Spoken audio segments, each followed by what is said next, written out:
Bible कहती है पुराने नियम में एक व्यक्ति था जिसका नाम था नोहा। बाइबल कहती है उन दिनों में पृथ्वी पर जो भी मनुष्य जाति थी ना, वचन कहता है वो सब बिगड़ चुकी थी। और बाइबल कहती है परमेश्वर ने एक निर्णय लिया कि वो पूरी पृथ्वी पर जो मनुष्य जाति है सबको खत्म करेगा।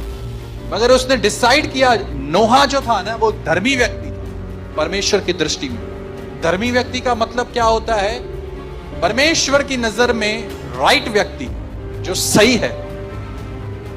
और बाइबल कहती है परमेश्वर ने नोहा को कहा एक काम कर, मैं सबको खत्म करूंगा, जल प्रलय लाऊंगा, मगर मेरी दृष्टि में तू धर्मी है, तू एक काम कर, मैं तुझे कुछ बोट बनाने के लिए कहता हूं, वो बोट बना। अब पढ़ के देखिए बाइबल में लिखा है परमेश्वर ने नोहा को बोट का आकार तक बताया था कि कौन सी लकड़ियां इस्तेमाल करना, कितनी वो चौड़ी होनी चाहिए, कितनी लंबी होनी चाहिए, कितनी गहरी होनी चाहिए।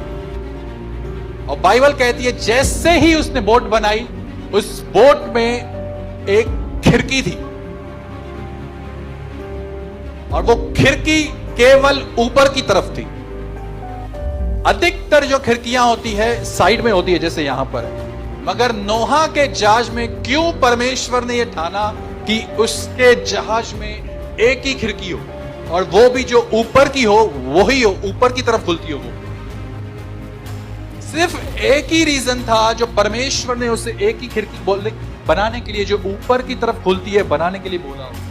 परमेश्वर नहीं चाहता था जब जल प्रलय आए, अगर साइड में खिड़कियां होगी, परमेश्वर नहीं चाहता था कि नोहा जो है ना वो साइड की खिड़कियों से बाहर क्या हो रहा है, दूसरों की जिंदगियां कैसे खत्म हो रही है, उन जिंदगियों को देखे।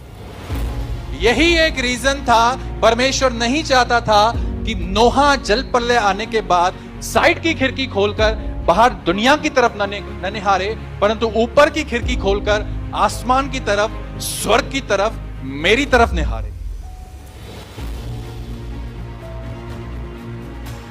परमेश्वर ने उसका फोकस राइट रहे, इसकी वजह से उसकी तरफ रहे, उससे एक खिड़की बोली थी ऊपर की तरफ बनाने के लिए।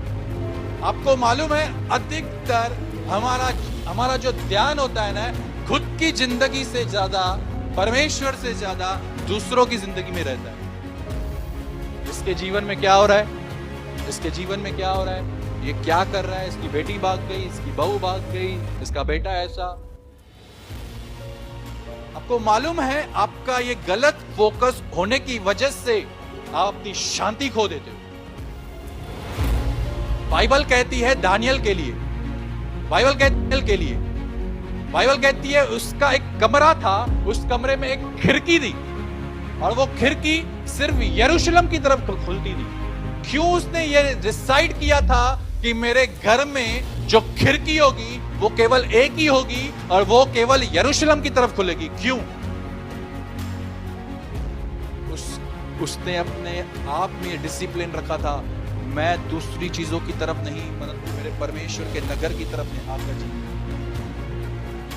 देखो जब उसके विरुद्ध में फतवा निकला उसे पकड़ने का, मगर वो उसी रीति से प्रार्थना करने गया और उसका ध्यान परमेश्वर की तरफ था, उस चीज की तरफ नहीं कि मेरे विरुद्ध में फतवा निकला है। इसलिए वो डरा नहीं।